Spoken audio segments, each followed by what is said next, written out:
বিকালের দিকে যেহেতু সবাই ইফতার কেনেন, মানুষের একটা আলাদা ভিড় থাকে মিউনিসিপ্যাল মার্কেটে। সবার একটা অভিযোগ ছিল রাস্তায় আগের চেয়ে জ্যাম বেড়ে গেছে, ঢুকে যাচ্ছে না। তারই প্রেক্ষিতে জেলা প্রশাসনের নির্দেশনায় আমরা মূলত এই অভিযানে এসেছি।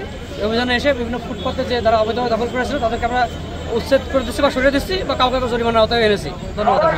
আপনাদের এই অভিযান কি অব্যাহত থাকবে? অভিযান অব্যাহত থাকবে। একটা ব্যাপারে একটু কথা বলতে চাই, মাঝে মধ্যে এ ধরনের অভিযান হয়, কিন্তু আজকে অভিযান করছেন, আগামী কালকে দেখবেন যে যে অবস্থায় ছিল, যেভাবে দখল করে রাখা হতো সেভাবেই চলতে থাকে। এরকম অসংখ্যবার আমরা দেখেছি যে আপনারা অভিযান করে যাওয়ার পরে কিন্তু আবারও তারা ফুটপাত দখল করে ফেলে। এই বিষয়টি এবার আপনারা কিভাবে দেখবেন? ধন্যবাদ। সেটা আমাদের তো প্রতিনিয়ত বিভিন্ন আইনে মোবাইল কোড করতে হয়, আমরা সময়ে সময় বিভিন্ন আইনে মোবাইল কোড করি। এই প্রেক্ষিতে পরবর্তী মোবাইল কোড করা হবে। ধন্যবাদ আপনাকে। অসংখ্য ধন্যবাদ।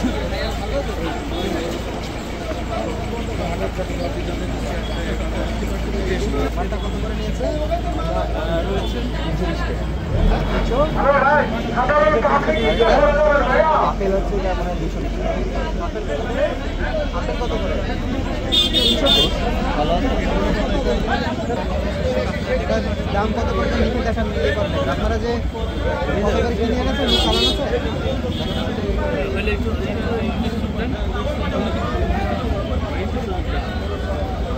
এই আমাদের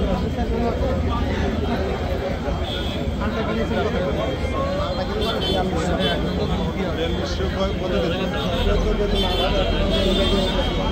14 কেজি। আপনি ইয়ে করেন তো, কোথা থেকে কিনেছেন? প্রায় রসুনটা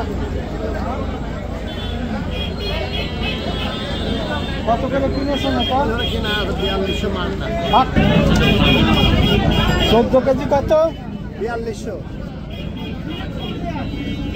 300 টাকা করে।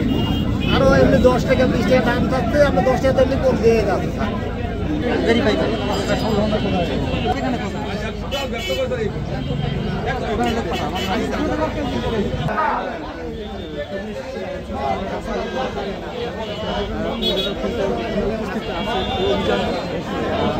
পৌরসভা সকল প্রশাসনের লোকজন এখানে হাজির হয়েছেন।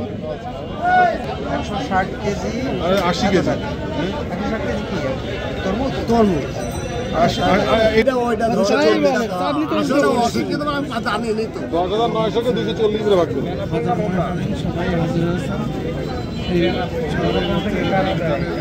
এটা মূল মালের কয় কেজি এখানে লাভাইছে? 200 মনে হয় 40 কেজি।